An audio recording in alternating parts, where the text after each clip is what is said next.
You might have passed by the Scotland community just off Seven Locks Road and think it's just another housing development in Potomac, Maryland.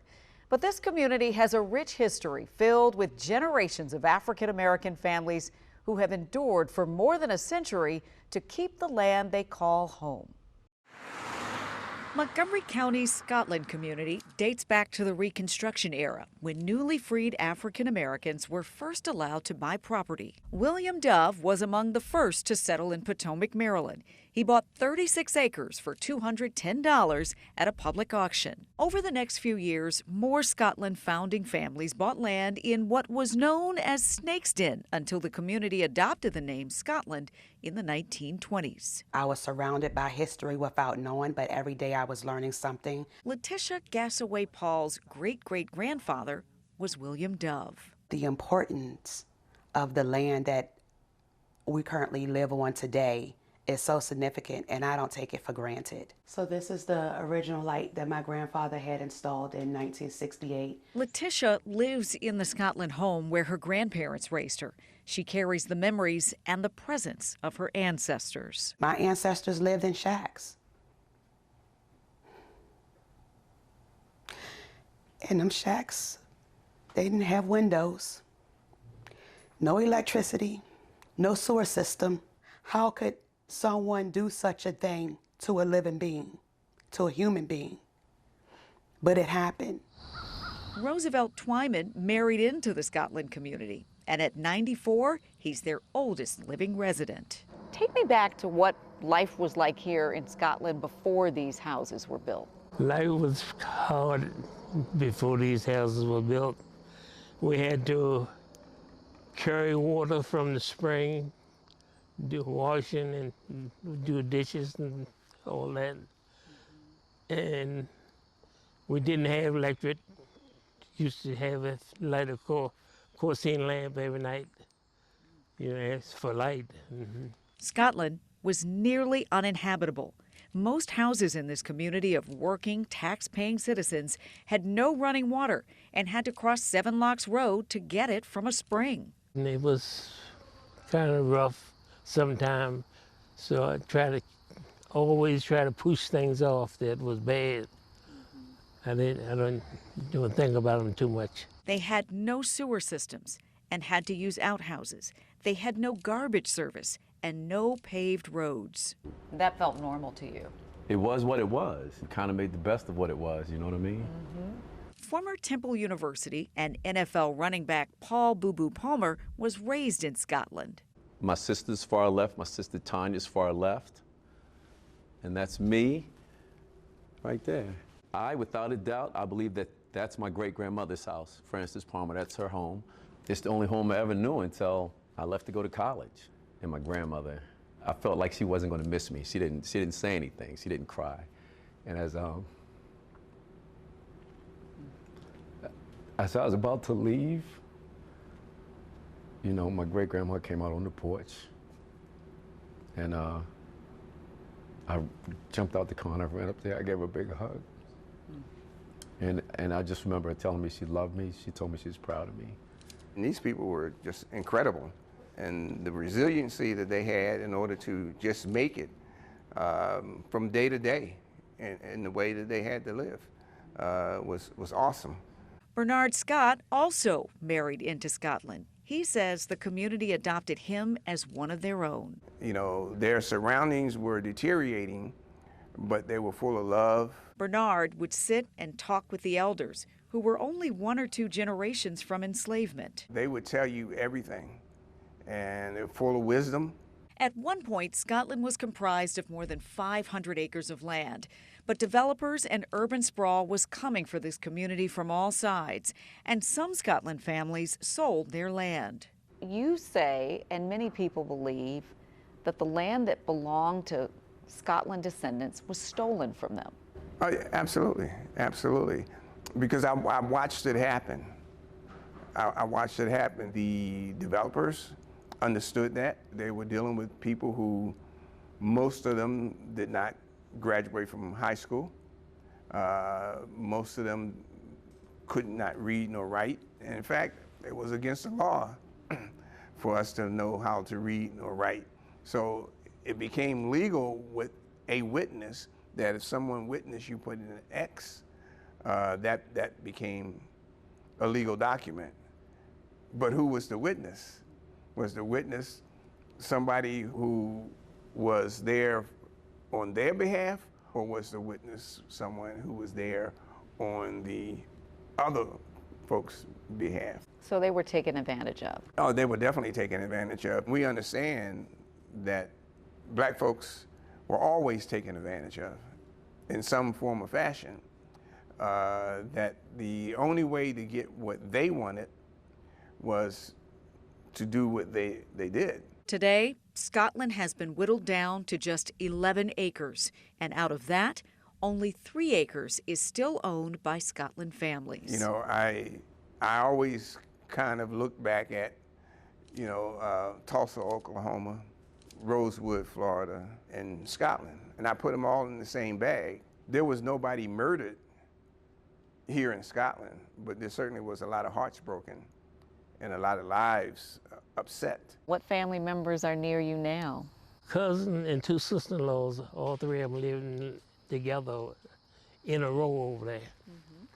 And then my daughter lives in the next house. Okay. After that, they have Tristine. Then the next house is Mark Mason. And then my grandson lives in the next house.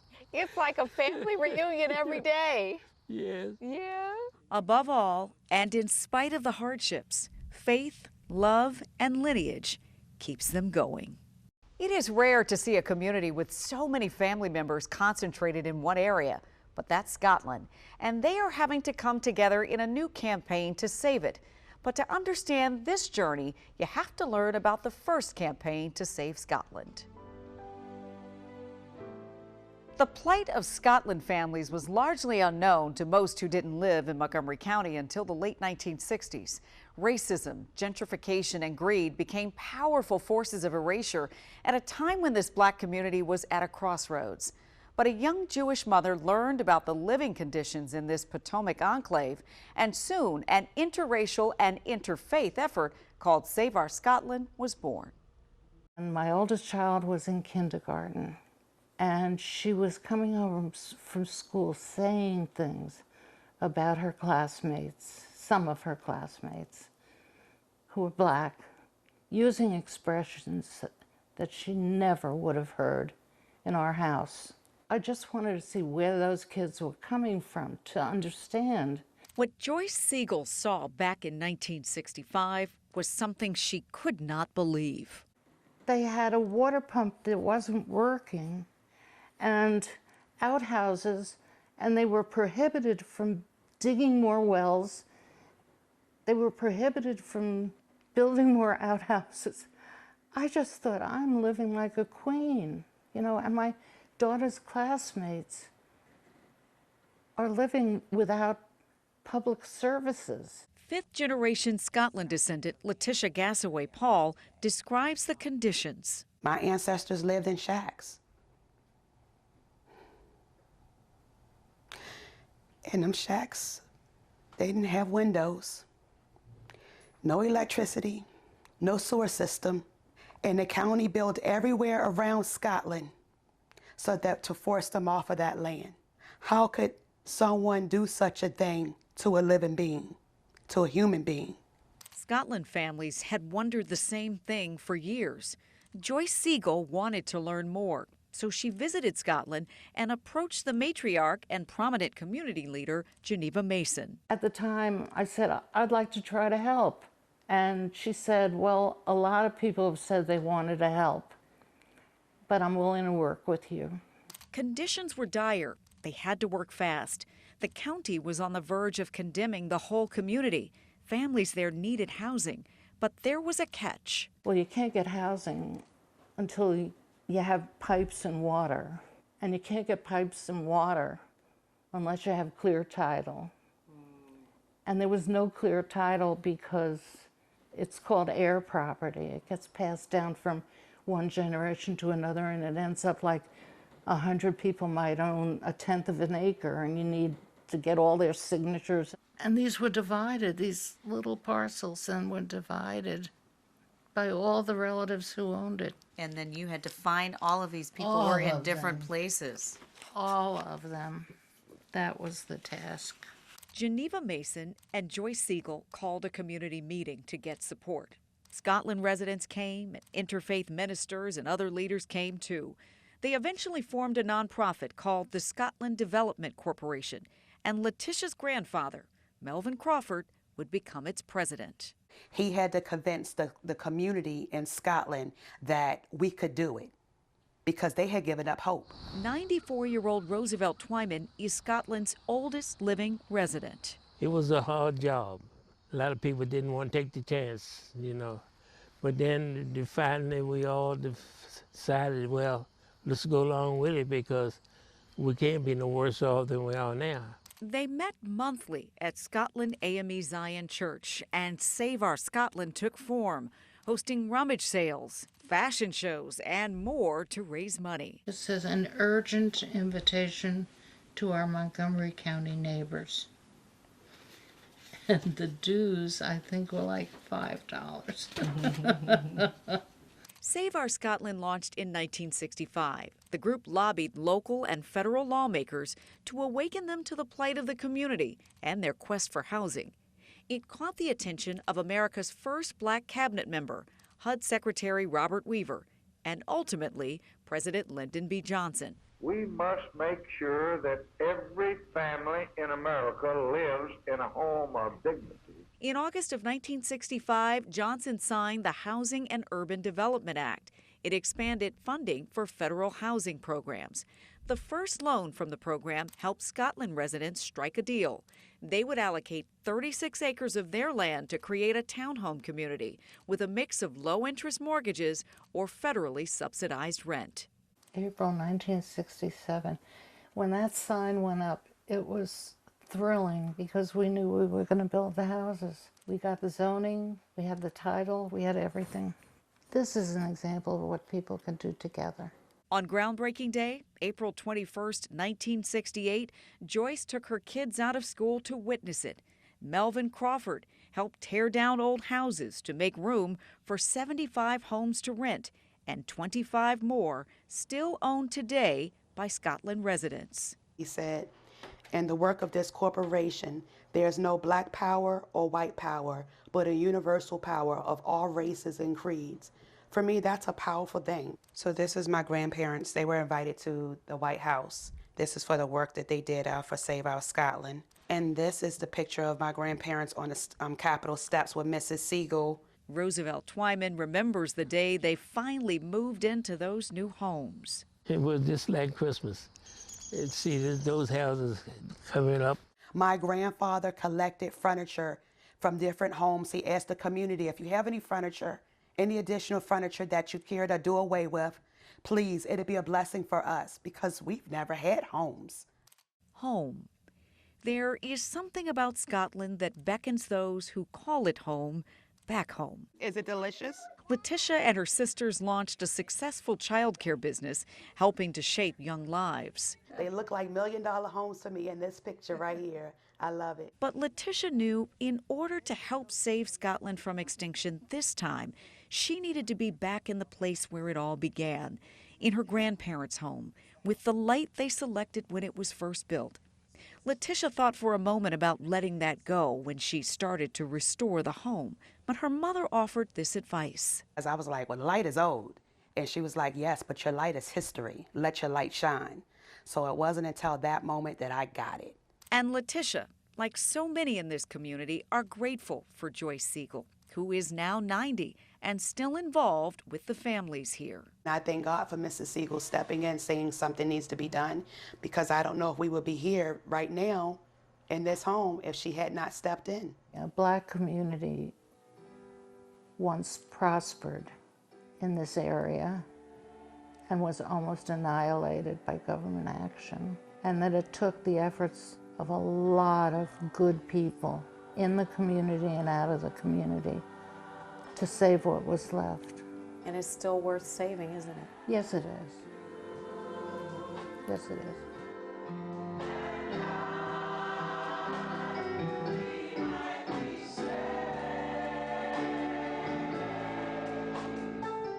Scotland's local effort made a huge impact nationally. Joyce went on to become a housing commissioner in Montgomery County and continues to make an impact in the community. The place where leaders met to save Scotland was the church, and it was nearly wiped away in 2019. Many people who drive along Seven Locks Road have likely seen the white church on the side of the road. Now you know a little more about this history of the families who helped to build it. Next, you'll learn more about why it's so important to preserve it for a second century. If you've driven along Seven Locks Road in Potomac, you cannot miss it. For a century now, Scotland AME Zion has been the church on the side of the road with a rich but little known history. A catastrophic flood threatened to knock this resilient center of faith off the map. But as you're about to see, not even that harsh blow could wash away the heartbeat of a storied community. It was the summer of 2019. I had the wind knocked out of me. July 7th, 2019. We've always had problems with the water and the flooding in the subpumps inside the church, but this time it was different. This flood of all floods hit during the morning rush. The D.C. area was swollen by a month's worth of rain that fell in just 1 hour. Scotland AME Zion Church in Potomac was caught in the currents. It was built by the hands of newly freed African Americans back in 1924. But on that humid July day, the impact of a hydrodynamic load tore through its very foundation. At that moment, though, you were concerned that that was it for Scotland. Yes, yes.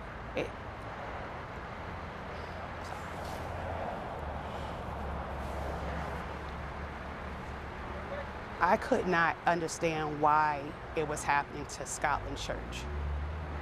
We've gone through so many things. The water came and the building was murdered. And I use that term because it was not an accident. It happened because of the way they constructed the road and the way they constructed the homes on the hill. If you visit the site of Scotland AME Zion, you can see the church sits lower than Seven Locks Road. The ground I'm walking on right now used to be Seven Locks Road, and it led right to the church.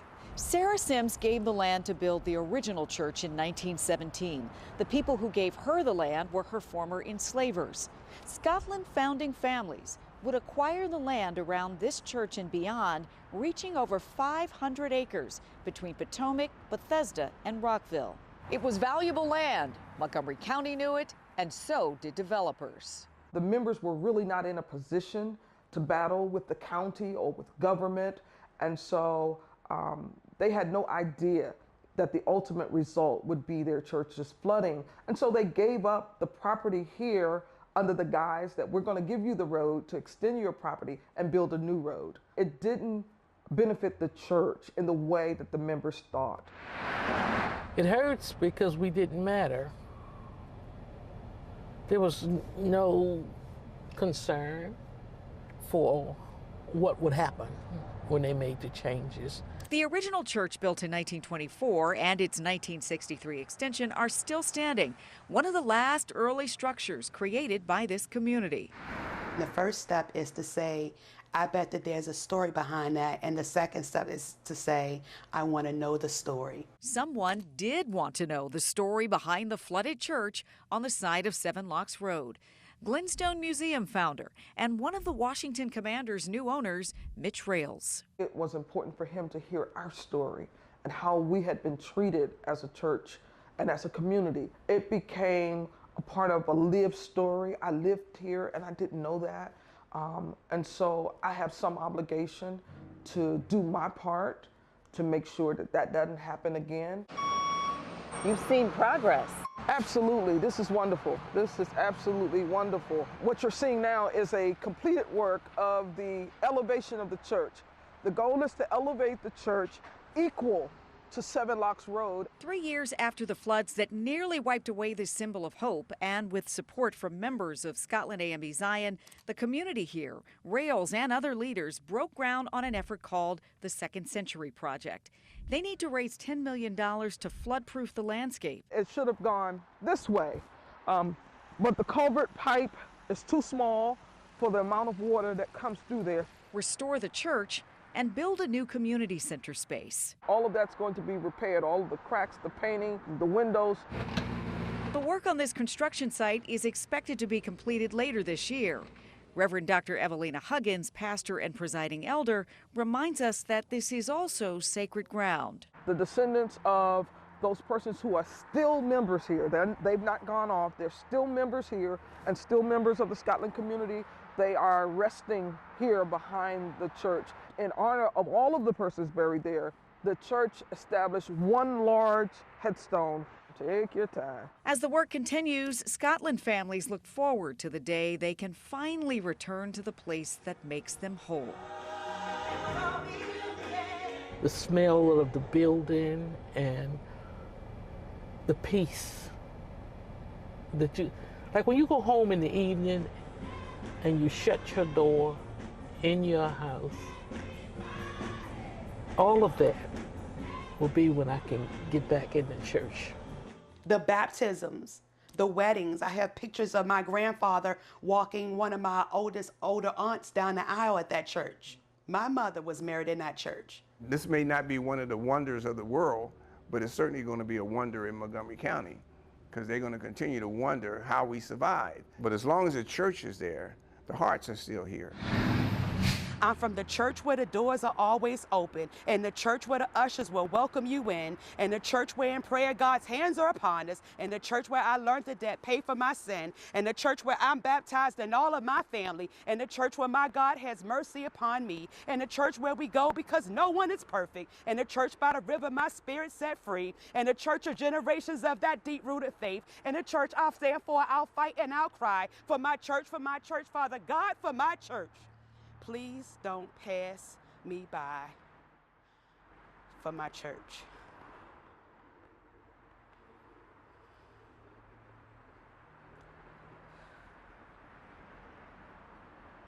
We cannot overstate how central this church is to the community. As Bernard Scott shared, when slavery ended in 1864, Scotland families began to worship in a house. In the 20s, during Jim Crow, they built their first church building. In the 60s, when they were threatened with condemnation, they built their first extension. And now, as they fight to remain on the land they own, the people of Scotland, with the help of surrounding communities and the government that once tried to force them out, are helping them rebuild again. And for the first time, there is a deeper conversation ongoing about what restorative justice might look like for Scotland. We've been sharing the story of the Scotland community and the efforts to bring this historic Potomac enclave back from the brink of extinction. Descendants of newly freed African Americans once owned hundreds of acres of land. We wondered what restorative justice might look like when generations of families were robbed of their land and resources that would have changed their lives forever. Let's put this in perspective for you.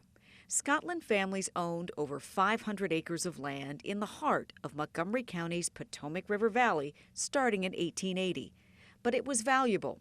The county wanted it, investors wanted it, and families here, many who could not read or write, were swindled into giving up their land or selling it for pennies on the dollar.